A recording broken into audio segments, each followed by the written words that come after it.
Welcome back to The Explainer. All right, let's jump right into this because today we're unpacking a truly profound piece of modern philosophy.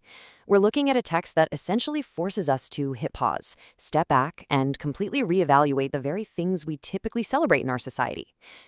We spend so much of our lives chasing certain milestones, but what if the things we're chasing are actually completely empty on their own? So, what actually makes a hero?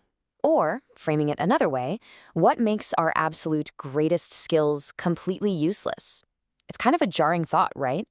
We generally just assume that things like raw talent, vast knowledge, or immense riches have this inherent, undeniable value. But today's explainer is going to challenge that exact assumption. We're going to explore the idea that these attributes are, in reality, just empty vessels, literally waiting for a hidden, vital ingredient to give them any real meaning at all. To really grasp this perspective, we first need to understand the mind behind it. Enter Oluyomi Ola-David. She is a Nigerian thought leader, and by her own description, she's a woman who is passionately concerned about global development and transformation. And she isn't just some theorist sitting in an ivory tower either. She is actively in the trenches, generating actionable solutions and directly influencing policy and strategy. What's really fascinating is how she frames her own underlying motivations here. She states, just incredibly plainly, I am a Nigerian and I love people. That genuine love for people is the literal driving force behind all her work in global development. Plus, her worldview is deeply, deeply anchored in her faith. She describes God as the one who owns and rules the universe, beautifully referring to him as the wheel within my wheels. So keeping this background in mind, her drive for people-centric solutions and her profound faith, that gives us the absolute perfect lens to read her work.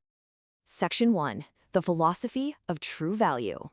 In her March 2023 piece, cleverly titled Heroes or Zeros, she boldly challenges everything we think we know about value, stripping human achievement right down to its core.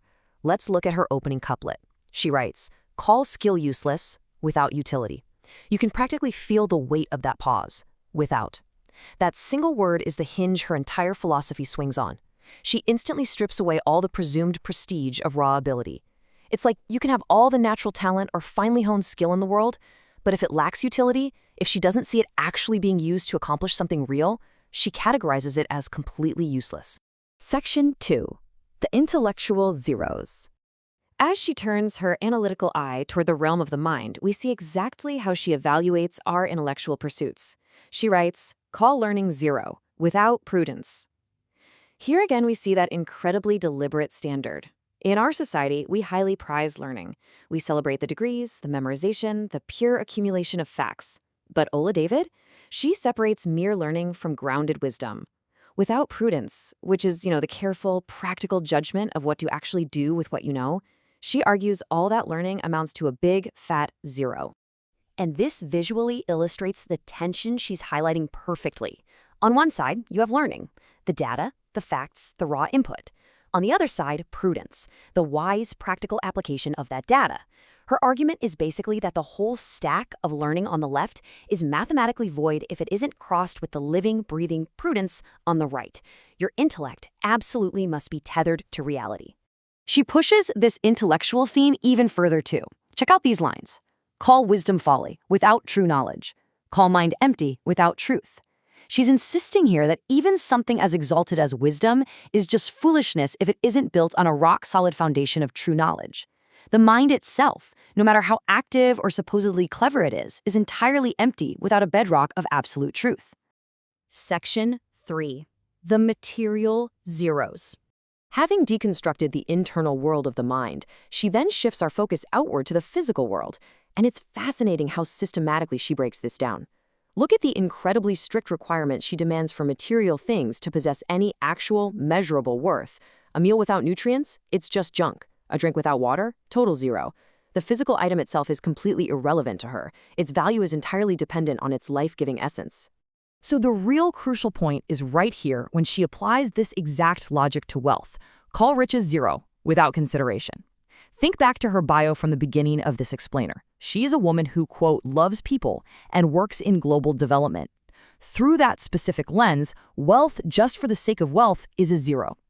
Riches only gain their value when they're paired with consideration, meaning when they are used thoughtfully to actually impact and uplift other people. Section 4. this spiritual zeros. Next, she transitions into the intangible, spiritual domain. And given her own deeply faith-driven worldview, where God is the wheel within her wheels, her perspective here carries so much weight.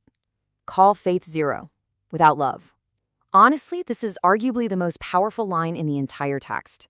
She firmly believes that even the most rigorous, devout spiritual systems are completely bankrupt if they aren't ultimately anchored in a genuine lived love for others. To her, faith is just empty noise without the animating force of compassion.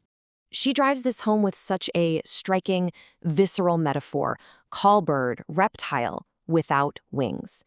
By stripping away the wings, the very thing that elevates the bird, its most essential quality, it is grounded completely. It's reduced to just crawling on the earth.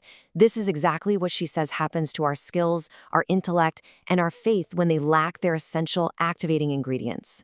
Section 5. Action is the hero. We are now arriving at the narrative climax of her text. She has systematically dismantled basically everything we place our societal pride in, showing us that, independently, they're all just zeros. Now, she synthesizes all of these disparate observations into one powerful concluding thesis. First, she sets the final condition: call great zero without heart. Even greatness itself, that ultimate status we're all constantly striving for, is a complete nullity to her if it lacks a core of compassion and heart.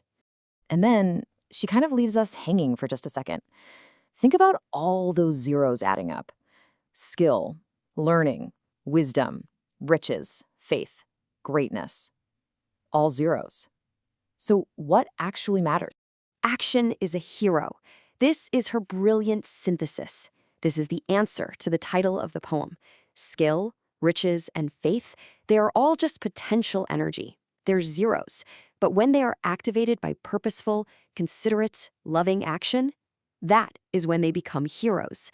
Action is the utility. Action is the prudence. Action is the heart. As we wrap up this explainer, let's just quickly review the core takeaways from Oluwatomi Oladevid's philosophy.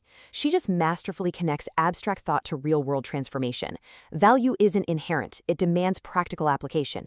Your intellect is totally useless unless it's grounded in truth and prudence. Your material resources are zeros unless they're paired with human consideration. And your deepest faith means absolutely nothing unless it's activated by love. It's just a seriously remarkable framework for evaluating our own lives. She doesn't just want us to think differently, she wants us to act differently. So I'll leave you with this final thought, inspired directly by her words. Look at the skills, the learning, and the resources you possess today.